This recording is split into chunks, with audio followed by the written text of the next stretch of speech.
C.S. 루이스는 교만을 철저히 반하나님적인 마음의 상태라고 말했습니다. 그렇다면 우리가 지금 교만한 생각에 사로잡혀 있는지 아닌지를 어떻게 알 수 있을까요? 그 첫 번째 증상은 하나님을 잊어버리는 것입니다. 오로지 내 일과 내 가족, 내 업무만 생각나지 하나님은 잊어버리게 되는 것입니다. 하나님을 잊어버린다는 것의 그 의미는 하나님을 의지하지 않는다는 것입니다. 하나님을 사랑하고 믿는다고 하면서 기도하며 그분을 의지하지 않는 그 자체가 교만하다는 증거입니다. 설령 잊지 않았다고 해도 하나님을 향한 찬양의 고백이 마음에서 흘러나오는지를 보면 알 수 있습니다. 찬양이 메마르고 감격이 없다면 이미 교만에 사로잡혀 있다는 증거입니다. 교만한 자는 하나님을 절대로 찬양할 수 없기 때문입니다. 또한 교만하면 감사하지도 않습니다. 감사하기보다 모든 것을 당연하게 생각하고 마땅한 권리라고 여깁니다. 내가 가진 모든 것을 나의 능력과 내 손의 힘으로 얻은 것이라고 착각하며 모든 일의 근원을 자신으로 삼는 것입니다. 즉, 기도하지 않고 타고난 재능과 노력으로 무엇이든 잘 해내려고 하는 것입니다. 또 영적 교만의 또 다른 증상이 있는데 그것은 바로 자기 연민과 자기 방어라는 것입니다. 이 자기 연민은 내가 이렇게까지 희생했는데 왜 나에게 박수를 안 쳐주지? 내가 이렇게 노력했는데, 내가 이렇게 유능한데 왜 날 알아주지 않지? 라고 하는 교만의 한 반응입니다.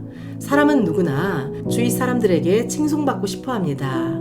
그러나 자신이 애쓴 만큼 칭찬과 보상을 받지 못했다고 느꼈을 때 그 불편한 마음의 반응이 바로 자기 연민이고 그것이 바로 교만의 한 형태입니다. 자신은 그런 대접을 받을 만한 사람이 아니라는 것입니다.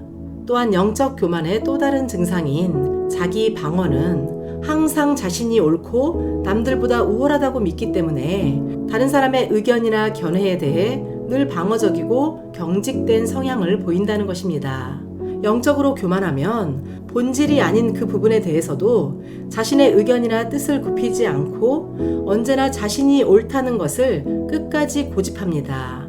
그러다 이것이 더 심해지면 다른 사람의 의견이 다른 것이 아니라 틀린 것이라고 규정하고 비난하게 됩니다. 그러므로 우리 안에 다른 사람의 소리를 경청하지 않고 그저 방어적으로만 대하려는 모습이 없는지 우리는 철저히 점검해 보아야 합니다. 그렇다면 우리가 어떻게 해야 교만과 싸워 이길 수 있을까요? 먼저 생각의 근원을 분별해야 합니다. 우리가 품고 있는 생각이 어디에서부터 온 것인지 그것을 분별하는 것이 그 시작입니다. 우리가 어떤 의지를 보이거나 행동을 할 때 그 시작은 바로 생각에서부터 시작됩니다. 그렇기 때문에 이 생각이 어디에서부터 온 것인지를 분별해야 하는 것입니다. 그리고 마귀를 대적해야 합니다. 마귀를 대적하지 않으면 마귀는 계속해서 사람을 생각으로 조종하기 때문입니다. 우리 머릿속의 생각이 다 우리의 생각만은 아닙니다. 물론 우리의 생각도 있겠지만 거기에는 가라지가 섞여 있고 마귀가 심어주는 교만한 생각도 섞여 있는 것입니다. 우리 머릿속에 들어오는 이 교만한 생각들을 하나하나 검열하고 이것을 사로잡아 대적해야 합니다.